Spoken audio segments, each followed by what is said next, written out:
Bayangin kamu lagi jalan-jalan di pinggir kota. Tiba-tiba sebuah mobil melaju kencang ke arahmu. Kamu ketakutan, tubuhmu beku, dan kamu hanya bisa menutup mata sambil berpikir bahwa itu adalah mautmu.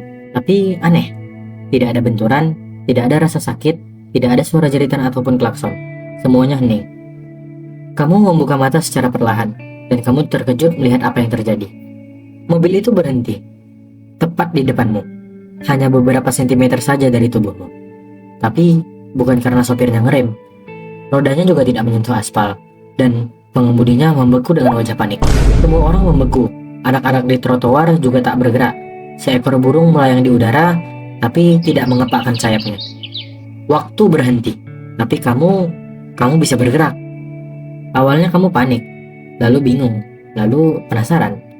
Kamu menyentuh mobil itu keras dan dingin. Kamu menyentuh burung-burung di udara, ringan dan nyata. Kamu mencoba berteriak, tapi tidak ada gema. Kamu hanya bisa mendengar dirimu sendiri. Beberapa menit kamu hanya berjalan, kamu merasa seperti makhluk asing di museum kehidupan. Tapi lama-lama, rasa takut itu berubah menjadi rasa kuasa. Karena apa yang kamu lakukan di sini, tidak akan ada yang tahu. Di hari itu, kamu masuk ke toko buku dan mengambil semua komik dan novel mahal yang kamu idamkan sejak lama. Tidak ada alarm, tidak ada CCTV yang menyala. Kamu bahkan masuk ke kafe dan memakan cemilan hangat langsung dari dapurnya. Kamu tertawa kecil sendiri karena kamu tahu baristanya tidak akan pernah tahu kalau kamu ada di sana. Dan pada saat itu, kamu merasa bahwa dunia ini adalah milikmu. Kamu menyelinap ke gedung pemerintah, ke ruang rapat rahasia. Lalu kamu juga masuk ke rumah orang-orang kaya, melihat bagaimana mereka hidup, dan kamu menyentuh barang-barang yang hanya pernah kamu lihat di majalah saja. Kamu bahkan mendekati orang yang kamu cintai diam-diam. Duduk di sampingnya, menyentuh pipinya yang membeku lembut, padahal kamu tahu ini salah. Tapi tetap saja, kamu melakukannya, bahkan lebih lama dari yang seharusnya. Hari-hari kamu habiskan dalam waktu beku.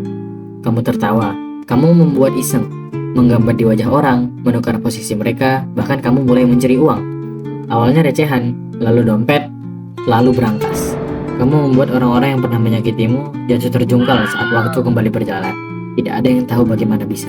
Kamu merasa tak terkalahkan, tak terjamah, tak terlihat, dan tak bisa dihukum. Dan pada saat itu, kamu bukan lagi seorang manusia. Tapi tunggu dulu, apakah semua ini mungkin? Sekarang, kalau kita kembali ke dunia nyata, dunia tempat hukum fisika berlaku, jika waktu benar-benar berhenti, maka tidak akan terjadi seperti cerita tadi. Karena jika waktu berhenti, semua proses akan berhenti. Cahaya, udara, suhu, dan atom bahkan tidak akan bergetar. Kamu tidak akan bisa melihat apa-apa karena cahaya berhenti dan tidak dapat masuk ke matamu. Kamu juga tidak akan bisa bernapas karena udara berhenti. Dan di saat yang sama, jika atom tidak bergerak, maka kamu juga tidak akan bergerak. Kamu akan membeku bersama waktu.